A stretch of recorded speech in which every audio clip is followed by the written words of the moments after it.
반갑습니다, 여러분. 오늘은 물리학 1 12번째 시간으로 충격량과 운동량에 대해서 같이 알아보는 시간을 갖도록 하겠습니다. 교과서는 34쪽부터 37쪽까지입니다. 교과서를 한번 읽고 이번 수업을 들어주시면 감사하겠습니다. 먼저 이번 단원의 학습 목표입니다. 충격량과 운동량의 관계를 이해하고 일상생활에서 충격을 감소시키는 예를 찾아서 설명할 수 있다가 이번 학습 목표가 되겠습니다. 여러분들 이 내용은 어디선가 많이 봤던 내용이죠. 익숙하죠. 네, 통합과학 시간에 아마 충격량과 운동량에 대해서 같이 배우고 또 충격을 감소시키는 예들, 에어백이라든지 범퍼, 자동차 범퍼 이런 것들에 대해서 배운 기억이 있을 겁니다. 네, 그걸 기억을 되살려서 이번 단어는 좀 재밌고 쉽게 같이 공부했으면 좋겠습니다. 여기 이제 열차가 충돌하는 것처럼 충돌 상황이 많이 일어나는데 충돌 상황에서 특별히 충격량과 운동량이 뭔지 우리가 이해를 하고 이 충돌 상황이 일어날 때 그 충격을 최소화시키는 방법이 뭔지 그거에 대해서 같이 생각해 보는 시간을 갖도록 하겠습니다.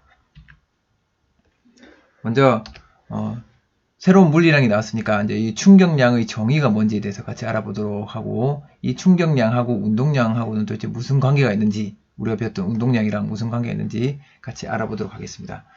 결론부터 얘기하면 충격량은 운동량의 변화량과 같습니다. 다시 충격량이라는 값은 운동량의 변화량과 크기가 같습니다. 그럼 이거는 뭐냐면 운동량 보존 법칙의 또 다른 표현입니다. 운동량 보존 법칙의 다른 표현에 해당됩니다. 네, 그럼 이걸 같이 한번 살펴보죠. 이 운동량 보존 이렇게 생각해도 되고 또 다르게 생각해도 되지만 어쨌든 같이 한번 생각해 보도록 하겠습니다. 우리가 선생님이 앞에 이야기할 때 뉴턴이 힘을 정의를 할 때 힘이 주어지면 시간 동안 특정한 시간 동안에 운동량이 변화한다 이렇게 이야기를 했었죠. 그럼 이 식을 한번 변형을 시켜 보겠습니다. 이 식을 변형을 시키면 델타 t를 양변에 곱하면 f 곱하기 델타 t는 델타 p와 같죠. 그렇죠. 그럼 여기서 f랑 p는 방향이 있는 벡터량입니다. 그래서 여기서 f랑 델타 t를 곱한 값 이걸 충격량이라고 정의를 내렸습니다. 충격량 이걸 정의를 내렸습니다.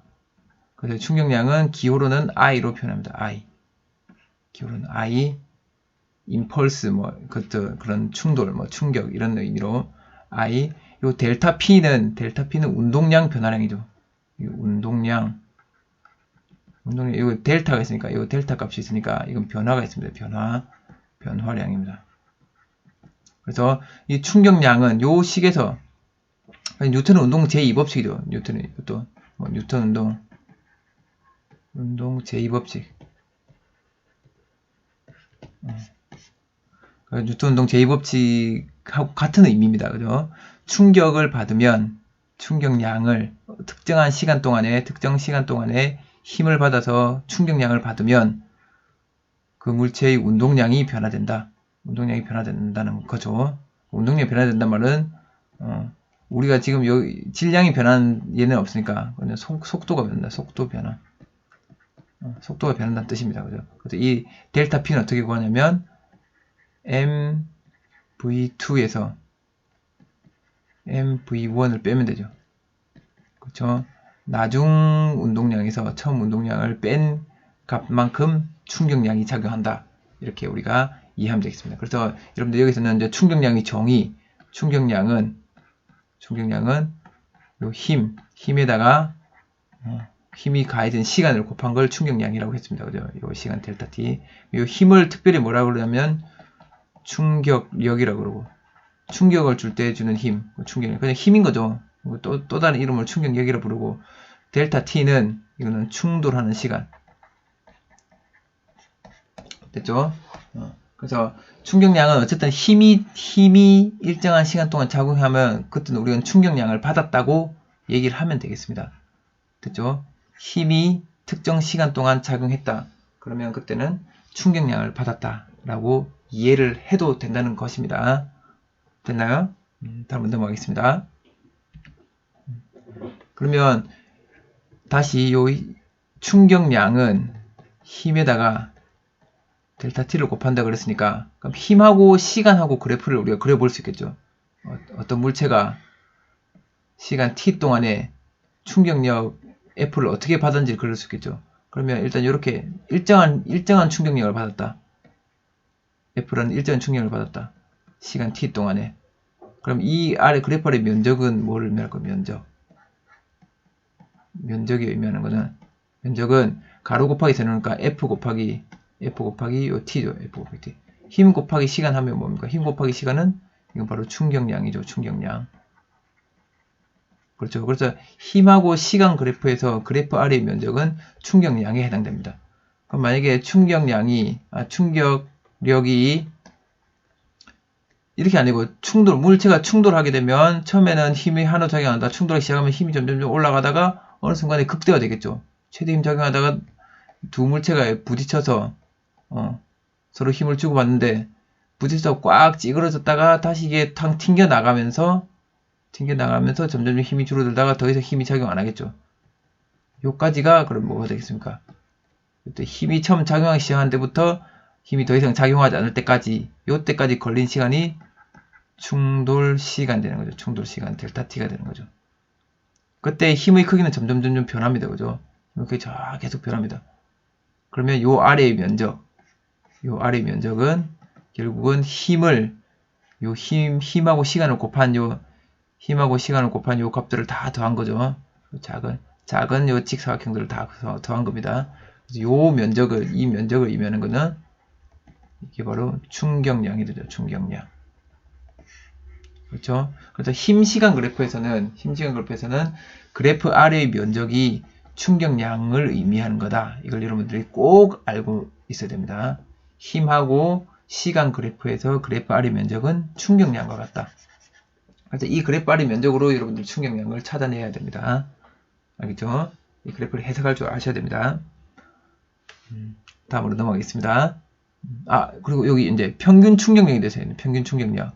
그럼 평균 충격력을 뭐냐면 이렇게 충격력이 이렇게 변할 때 그럼 이거의 평균값은 어디냐? 평균값 한 평균 이 정도로 해보자. 평균 이렇게 충격력을 받은 거나 아니면 그냥 처음부터 끝까지 똑같은 충격력을 받았다고 생각한다면 지금 여기 절반을 끌어서 요 면적이랑 요 면적이 같다고 보고 이걸 여기로 쏙 집어넣고 얘를 여기로 쏙 집어넣었을 때 그럼 요 면적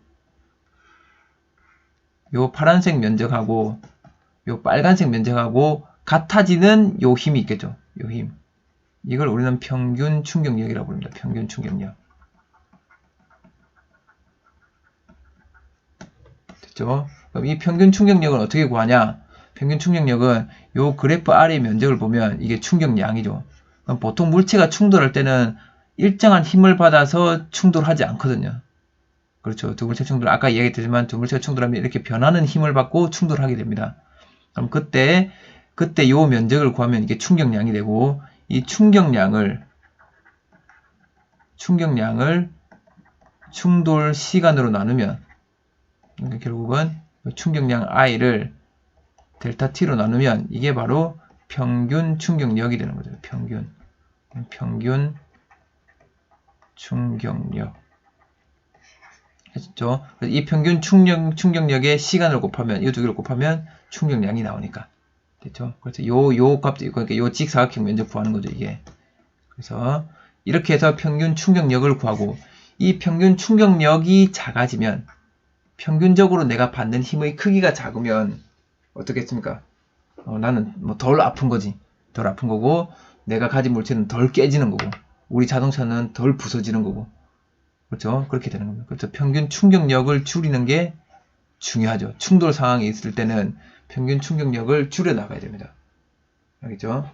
그러면 평균 충격력을 줄이기 위해서는 어떻게 해야 되냐? 이 평균 충격력을 줄이려면, 이걸 줄이려면 충격량을 줄이든지 충돌 시간을 늘리든지 해야 되죠. 얘를 줄이든지 얘를 늘리든지 해야 됩니다.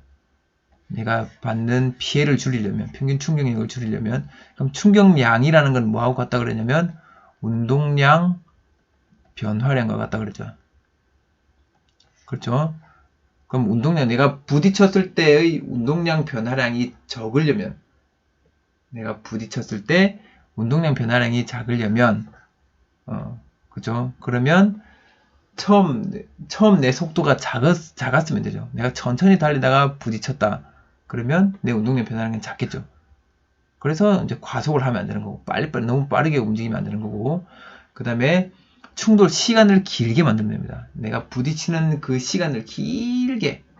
그래서 그 앞에 완충 장치들을 달아서 스프링을 달든지, 아니면 어쨌든 충돌해서 쫙 압축되는 시간이 길어지게, 뭔가 힘이 주어지는 시간이 길어지게 만들면, 그러면 평균 충격력을 줄일 수 있다는 뜻입니다. 알겠죠? 이 정도 여러분들이 정성적으로 개념들을 것 같습니다. 뭐 이제 다 했네. 이제 수업 내용은 끝입니다. 여기까지. 알겠죠? 그럼 이제 다음 이후부터는 그냥 복습하는 느낌으로 한번 살펴보도록 합시다. 이게 왜 멈췄냐? 펜이 멈췄습니다. 잠시만요.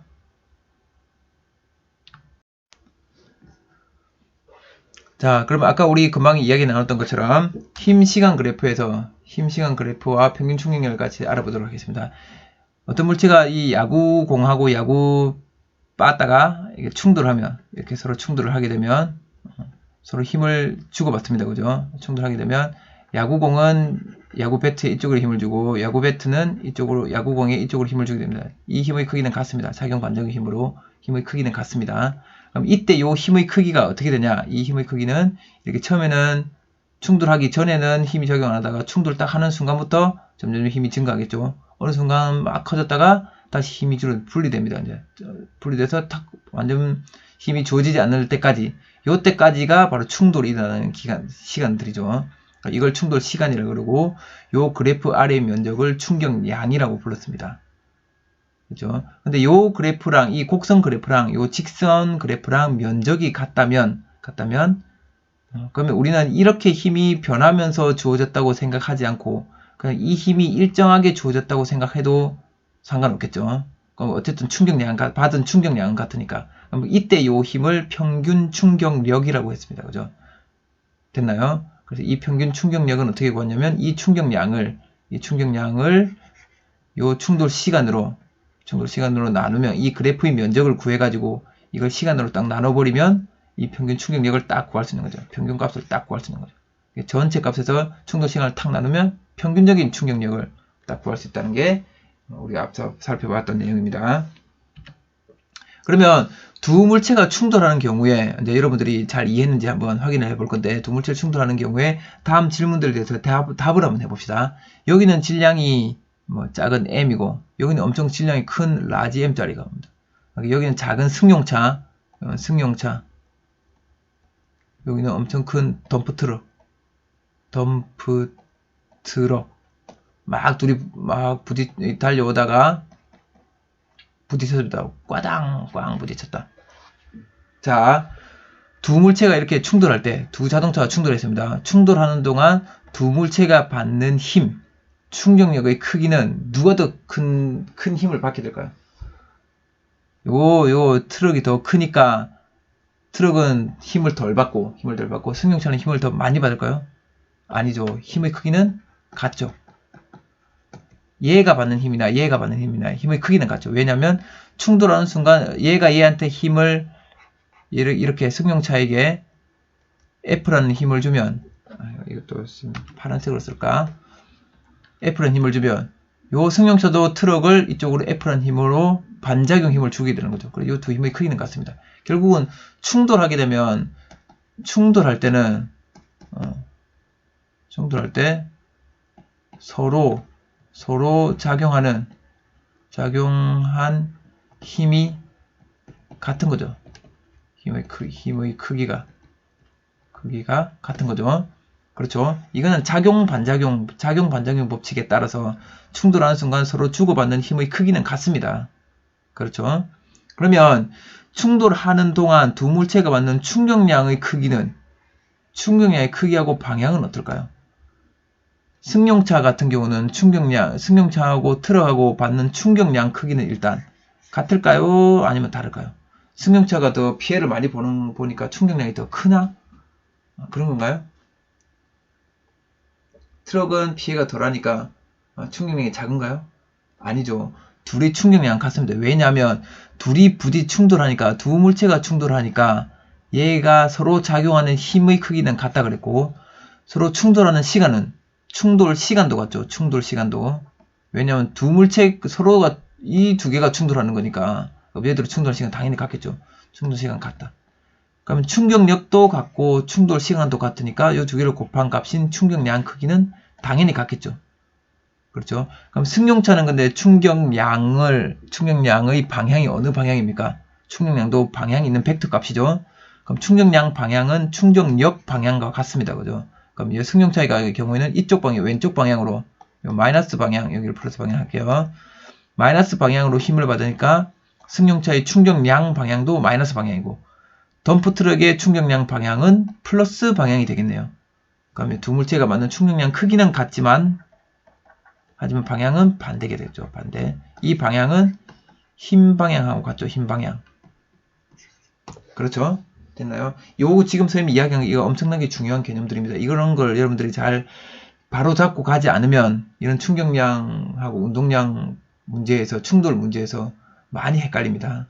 알겠죠? 두 물체가 충돌할 때 두 물체가 받는 충격량의 크기, 그 다음에 두 물체가 받는 충격력의 크기 이런 건 다 같을 수밖에 없는 거죠. 충돌 시간도 같고 다 같은 거죠. 서로 다른 게 없습니다. 그럼 충돌 전후 두 물체의 운동량 변화량의 크기는 이것도 뭐 2번 문제와 똑같은 거죠. 왜냐하면 아까 충격량의 크기가 충격량이 운동량 변화량과 같다고 우리가 앞에서 배웠으니까 그럼 이게 같으면 당연히 운동량 변화량도 같겠죠. 그렇죠? 운동량 변화량의 크기는 A의 운동량 변화량의 크기는 아까 충격량과 같고 B의 운동량 크기 요것도 충격량과 같고 방향은 운동량 변화량의 방향은 운동량 변화량은 충격량과 같으니까 요거의 운동량 변화량 방향도 이 방향이고 얘의 운동량 변화량 방향도 요 방향인 거죠. 됐나요? 그렇게 해서 요 세 개가 1, 2, 3 모두가 승용차, 덤프트럭 요 두 개가 질량 차이가 엄청 큰 두 물체가 부딪히더라도 요 두 개의 크기는 변함이 없게 되는 것입니다. 됐나요? 충격량과 운동량 변화량의 크기와 방향은 운동량의 크기는 다 같습니다. 넘어가겠습니다. 그럼 한번 개념 확인을 한번 해보도록 하겠습니다. 30m/s의 속력으로 날아온 질량이 0.15kg을 다루는 야구공을 방망이로 쳤더니 야구공이 반대 방향으로 40m/s의 속력으로 날아갔다. 이거 한번 잘 보세요. 30m/s로 가던 애가 충격을 받아 여기서 야구 배트를 이용해서 빵 쳤더니 얘가 이제 어디로 갔냐? 이쪽으로 40m/s로 날아갔다. 운동량 변화량의 크기는 얼마인가? 델타 P 크기는 얼마? 델타 P는 얼마냐? 그러면 처음에는 오른쪽 방향으로 갔죠. 내가 지금 오른쪽을 플러스로 잡을게요. 왼쪽을 마이너스로 잡겠습니다. 그럼 오른쪽을 처음에는 30m/s로 가다 그 다음에는 40m/s로 갔죠. 왼쪽으로 반대 방향으로. 그렇죠? 그럼 운동량 변화량은 나중 운동량 빼기 처음 운동량이죠. 그럼 나중 운동량은 질량이 0.2로 이렇게 쓰지 말고 이제 그냥 문자로 식을 쓰는 걸 해볼게요. 이거는 mv2 빼기 mv1이죠. 그렇죠? 그럼 이거는 m의 v2 빼기 v1입니다. 그런가요? 그럼 이거 보세요. m의 v2가 이게 v2죠. v2가 그럼 이게 만약에 40 빼기 v1이 30 이렇게 쓰면 되나요? 이렇게 쓰면 틀린 거다. 그죠? 어떻게 써야 되냐? 질량이 0.25 kg이고 속력은 V2는 왼쪽 방향으로 40이니까 마이너스 40 m/s 그 다음에 빼기 이거는 차니까 빼기 요거는 플러스 방향이니까 플러스 30 m/s 이렇게 되는 거예요. 이거는 빼기입니다. 빼기. 그렇죠? 그래서 해주니까 마이너스 0.15 kg 곱하기 70 m/s 되는 거죠. 이거 뭐 계산하면 될 거고. 그 단위는 kg m/s 이렇게 됩니다. 그죠? 됐나요? 그래서 이거는 뭐 이렇게 구하면 되죠. 그럼 이거는 0.15 곱하기 70 크기가 이렇게 되는 거죠. 그 다음에 야구 방망이와 충돌한 동안 야구공이 받은 충격량의 크기는 몇 뉴턴 세크인가? 그럼 충격량은 아까 힘 곱하기 델타 T니까 이건 단위가 뉴턴 곱하기 초가 되겠죠. 단위 잘 보세요. 그럼 이건 충격 크기는 우리가 뭐 충돌 시간을 모르는데 어떻게 구합니까? 이건 충격량 크기는 운동량 변화량과 같다 그랬죠. 그래서 이것도 역시 0.15 곱하기 70 뉴턴 세커입니다. 이거는 킬로그램 미터 퍼 세커. 킬로그램 미터 퍼 세커랑 뉴턴 세커랑 단위가 같은 거죠. 야구공과 충돌한 동안 야구 방망이가 받은 야구공이 받은 충격량이 요구라면 야구 방망이가 받은 충격량 크기는 얼마일까요? 똑같겠죠. 0.25 곱하기 70. 야구공과 야구 방망이는 서로 충격을 주고받으니까 야구공이 가속된 시간이 0.01초라면 그 말은 뭐냐면 0.01초 동안 충돌했다는 뜻이죠. 그럼 평균임의 크기는 충돌 시간분의 충격량 하면 되니까 그럼 이거 0.01초 분의 0.25 곱하기 70 뉴턴 세크죠. 그럼 세크 없으면 단위는 뉴턴만 남습니다. 힘을 구한 게 맞죠? 그렇죠? 그럼 이거 올리면 이거 올리고 그러면 15 곱하기 70 뉴턴이 되겠네요. 됐나요? 그래서 이 문제를 한번 풀어보시면 여러분들이 충격량, 운동량, 그 다음에 충격량을 어떻게 구하는지, 운동량 변화량을 어떻게 구하는지 그렇게 알 수 있습니다. 그래서 충격량을 구하려면 반드시 힘하고 시간을 알아야 되는데 보통 이제 충돌이 일어날 때 힘하고 시간을 구하기 힘들죠. 그렇죠? 충돌이 일어나는 그 순간, 그 짧은 순간 시간을 어떻게 측정을 합니까? 측정을 못하니까 우리 뭘 갖고 충격량을 구하냐면 운동량 변화량으로 충격량을 당연히 구할 수밖에 없겠죠. 그래프가 나와 있으면 그래프를 면적으로 충격량을 구할 수 있지만 우리 실험을 해가지고 힘을 측정하는 장비를 이용해서 전자장비를 이용해서 특정 시간 동안 힘을 딱 측정했다. 그러면 그 그래프의 아래 면적을 구하면 충격량을 구하는 건데 이런 장비가 없다 그러면 들어갈 때 나올 때 운동량 변화량을 구해가지고 충격량의 크기를 구할 수 있다는 겁니다. 넘어가겠습니다. 그러면 아까 이야기했지만 이렇게 평균 충격력이 델타 T분의 I 이렇게 충격량 나누기 충돌 시간으로 우리가 구할 수 있다 그러는데 이렇게 요 평균 충격력을 줄이게 되면 이게 충격을 감소시키는 상황이 되는 겁니다. 그렇죠. 이거는 통합각신에도 배웠죠. 그래서 날아오는 물풍선을 손으로 받을 때 풍선이 터지지 않게 하려면 어떤 물리량의 크기를 줄여야 합니까? 요걸 줄여야 되죠. 요걸. 평균 충격력을 줄여야 됩니다. 그래서 풍선이 받는 충격력을 줄여야 됩니다. 풍선이 받는 충격력. 됐죠? 날아오는 물풍선이 내 손에서 날아오는 물풍선이 V라는 속력으로 날아오다 내 손에서 정지하는 동안에는 어쨌든 속도 변화는 똑같으니까 운동량 변화는 똑같죠. 그러면 충격량은 똑같습니다. 그러니까 풍선이 받는 충격량은 똑같은데 어쨌든 충격력을 줄여야 됩니다. 됐죠? 그래서 이렇게 하려면 요 충돌 시간을 길게 하면 되죠. 그래서 내가 공이 내 손에서 멈출 때까지 시간을 길게 해주면 됩니다. 그래서 손으로 풍선을 받아서 손을 그냥 가만히 버티고 있으면 풍선이 V로 오다가 여기서 바로 0이 팍 되니까 그동안 받는 힘이 엄청 커지죠. 델타 T가 엄청 짧으니까 이것도 봐요. 그래서 공이 떨어지는 동안 계속 같이 떨어지면서 이만큼 와서 여기서 이제 공이 멈추도록 서서히 공이 멈추도록 하면 그러면 공이 받는 힘이 작아지게 되는 겁니다. 그렇죠? 그러니까 공이 서서히 멈춘다는 것은 공의 가속도가 작다는 거죠. 공의 가속도가 작다는 말은 물풍선이 받는 알짜힘이 작다는 뜻이죠. 그러니까 힘을 줄인다는 뜻이고 여기서 V로 오던 게 갑자기 0이 탁 되면 가속도가 엄청 큰 거죠. 그러면 여기서 얘가 받는 힘의 크기도 커진다는 건 뭐 당연한 겁니다. 이게 뉴턴의 운동 제2법칙 그대로 또 설명한 거죠.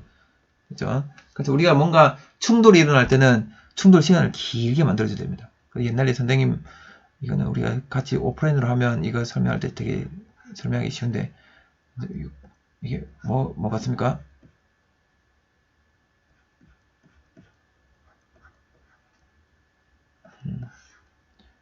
옛날에 우리 선생님 다닐 때는 체벌이 있었으니까 지금은 절대 선생님들이 여러분들 체벌 안 하죠. 안 때립니다. 그쵸? 사람을 때리는 건 너무 안 좋은 일인 것 같습니다. 이렇게 체벌하는데 선생님 매로 이렇게 매를 이용해서 매로 이걸 딱 때리면 첫 번째는 좀 맞다가 그 다음부터는 어떻게 하냐면 모두 다 엉덩이를 들썩들썩 합니다. 때릴 때 선생님 때릴 때 엉덩이 한 번씩 내립니다. 이렇게 확 내립니다. 그래서 선생님하고 나하고 선생님은 매가 내 엉덩이에 닿는 요 시간을 늘리는 거죠. 본능적으로 해냅니다. 이걸 우리 운동량과 충격량 이걸 안 배우더라도 본능적으로. 와, 이거 장난 아니죠. 이거 한번 경험해 보면 바로 체감할 수 있는데 이렇게 해서 그 다음에 여러분들 생각해 보면 이 운동량, 이 충격을 감소시킨다는 것은 뭐냐면 이게 이제 우리 일상생활에서도 여러분들 뭐 시험 공부할 때도 마찬가지로 시험 공부 요 시험날 임박하면 시험날 임박해서 이제 시험 공부를 시작하게 되면 내가 요 시험 기간에 받는 충격량이 엄청 큰 충격량은 정해졌는데 그죠? 시험에 대한 나의 압박감 시험에 대한 압박감은 정해졌는데 요 기간이 짧으면 내가 받는 그 압박의 강도는 더 커집니다. 그지? 내가 압박을 받는 총량은 같은데 시험에 대한 압박을 받는 총량은 같은데 짧은 시간 동안 시험 준비를 하게 되면 충격력이 엄청 큽니다.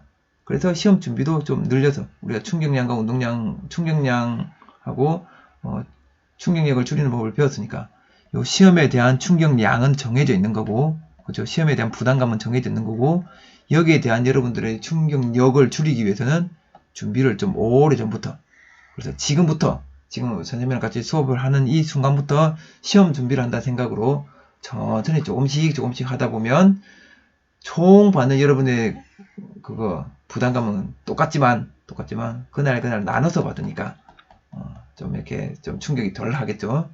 네, 그런 겁니다. 헛소리 했네. 넘어가겠습니다.